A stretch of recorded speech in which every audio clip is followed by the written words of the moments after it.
Minsan, naiisip mo ba na kahit durog na yung puso mo, patuloy ka pa din na nagmamahal? Alam mo, kahit kasi sabihin ng isip mo na ayaw mo na, pero kung di sang-ayon ang puso mo, patuloy pa din tong titibok hanggang sa matagpuan mo ang tunay na magpapangiti sa puso mo. Isang taong tatanggapin ang nakaraan mo. Isang taong bubuong muli sa mga pangarap mo na makakasama mo habang pinagmamasdan ang takip silim na masaya at puno ng mga ngiti ang bawat oras at sandali.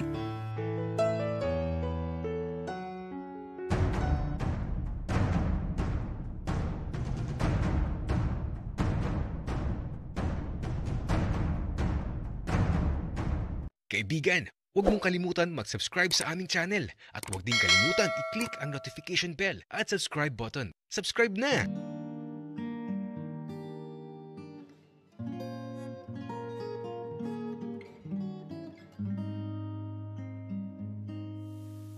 Isang gabing masaya lang.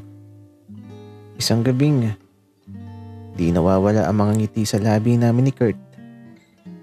Isang gabing sana hindi na magwakas ang bawat sandaling tila ba tinadhana ng panahon na makilala ko si Kurt. Kaya eto, pagka-uwi namin sa bahay, parang tulog na ang mga tao. Tahimik na kasi. Sayang. Gusto sana naming malaman ni Kurt ang tunay na nangyari. Kurt, anto ka na ba? Axel, hindi pa naman. Pero, ano na naman yung naisip mo ikaw Masyado ka na talagang mael. Wika ni Kurt, kaya ito, natawa ako. Kasi naman, hindi naman ganun ang nasa isip ko. Kurt, ano ka ba? Bakit mo naiisip yun? Siguro, ikaw ang may gusto. Uy, Axel, umayos ka. Pwede ba mapagod ka naman kahit minsan lang? Ang sakit na nga nung panga ko. Baka mamaya di ko na maisara yung bibig ko. Wika ni Kurt, natatawa tuloy ako. Kurt, kalmahan mo lang. Hindi kita papasubuin ngayong oras na to. Ganito kasi yun. Ayoko pang matulog. Magkape tayo. Wika ako. Okay. Akala ko naman kasi Axel, isusubo ulit. Sige, magkape tayo. Ayoko pa din matulog. Gusto ko dun tayo magkape sa tabing dagat. Tapos, magdala ka ng posporo. Okay yan, Kurt. Pero, bakit may posporo? Wala lang. Nakakaingit kasi yung nakita natin kanina. Yung may inipon na kahoy tapos nilagyan nila ng apoy. Ang ganda kasi. Gusto ko ng ganun. Habang sinasabi ni Kurt ang gusto niyang mangyari, nakangiti lang ako. At naiisip ko na kaagad ang mga bagay na yun. Isang kahilingan mula kay Kurt. Isang kahilingan na gusto kong magpangiti sa kanya. Gagawin ko talaga ang lahat para maging masaya si Kurt. Kaya ito, matapos kong pakinggan ang kagustuhan niya, nagtimpla na ako kaagad ng kape. Tapos eto, lumabas kami sa bahay at nagtungo kami kaagad sa tabing dagat.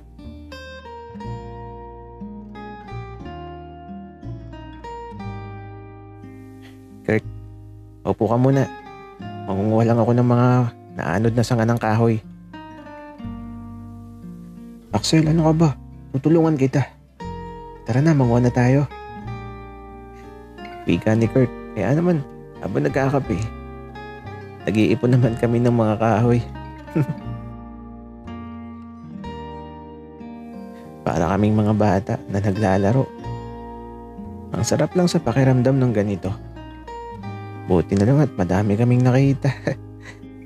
Kaya ito, nung maipon na namin, nagsimula na akong sindihan ng mga kahoy. At mula sa laglablab ng apoy, nagliwanag ang sandaling tila ba mahiwaga. Basta parang kakaiba ang gabing to. Walang katapusan ng ligayang nararamdaman ko. Pagkasindi ng apoy, nakangiti lang si Kurt habang pinagmamasdan to. Ako naman, nakatingin sa kanya habang nakangiti. Pinagmamasdan ko ang mukha niya na ayokong mawala sa isipan ko. Tapos, tumingin siya sa akin. Nakangiti lang siya, di nagsasalita. Kasabay ng marahang paglapit niya at marahang paggalik sa labi ko. Matapos ang isang halik, parang sasabog talaga ang puso ko sa sobrang saya. Wala na akong may hiling pa kasi alam kong nasa harapan ko na ang tadhanang di ko na kailanman bibitawan pa.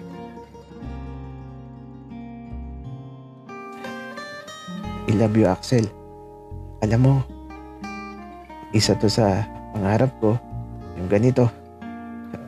May apoy sa tabing dagat tapos kasama ko pa yung nagpapasaya sa akin. Kurt, buti at nagustuhan mo. Tara, sayaw tayo. Axel, ayoko, nakakahiya. Baka may makakita sa atin. Kurt, ano ka ba? Ating gabi na. Wala nang tao sa buong paligid. Tara na, huwag ka na mahiya. Wika ko tapos ito. Hinawakan ko yung kamay ni Kurt at hinila ko siya. Tumayo kami sa gilid ng apoy na nagbibigay init sa aming katawan. Hinawakan ko ang bewang ni Kurt at eto, kahit walang tugtog, tila ba ang alon ng dagat ang nagsisilbing musika namin sa gabing ito.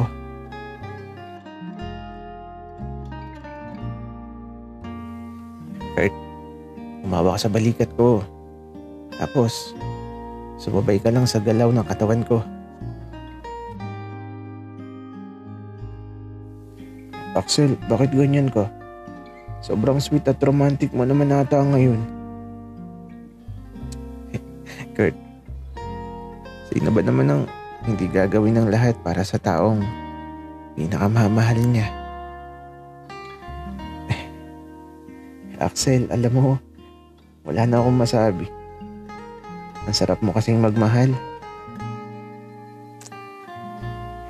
Kurt, kaya nga, iaalay ko ang buhay ko para sa'yo. Kaya huwag kang mawawala ha. Kasi di ko kakayanin yun. Axel, ano ka ba? Bakit naman ako mawawala? Andito lang ako palagi. At pangako ko sa'yo, hindi ko sasaktan ng puso mo.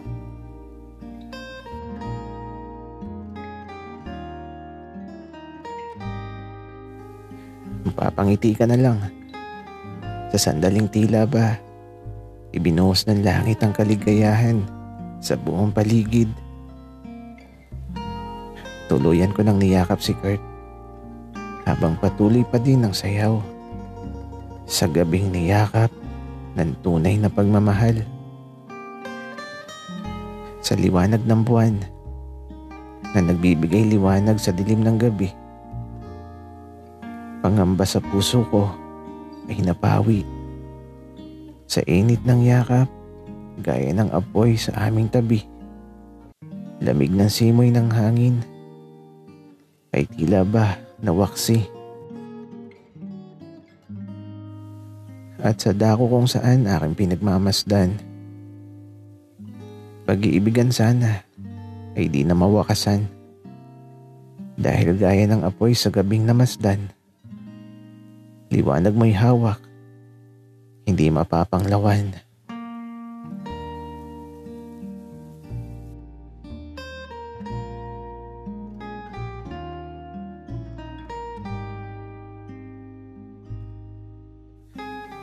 Axel, may tanong ako sa'yo.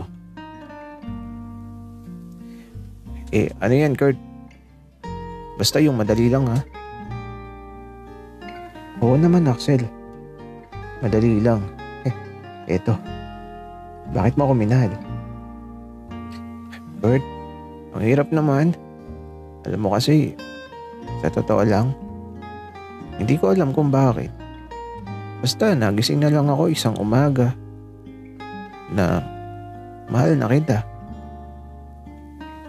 Alo? Seryoso ba yan, Axel? Kurt, seryoso ako. Ganun talaga. Hindi ko nga alam kung bakit. Siguro dahil masungit ka tapos pa bebe. Yan ata ang mga katangian na nagustuhan ko. Ako ba, Kurt? Bakit mo nagustuhan? Axel, hindi naman talaga kita trip dati. Ang kulit mo tapos magulo ka at nakakainis. Hanggang sa isang araw, ewan ko, nagising na lang din ako na masaya tapos gusto ko na yung kakulitan mo. Kurt, mabait kaya ako. Tsaka alam ko kung ano talaga yung nagustuhan mo sa akin. Bakit, Axel? Ano bang magugustuhan ko sa'yo? Siyempre, Kurt. Pinagpala ako kaya alam kong isa yan sa mga nagustuhan mo. Axel, hindi ah. Ay naku. Teka, may tao. Wika ni Kurt kaya ito. Naghiwalay muna kami sa pagkakahiyakap. Napasarap sa pagsasayaw eh. At aba, yung tao na papalapit. Aba, si kuya pala. Naku, sana hindi kami nakita na magkayakap.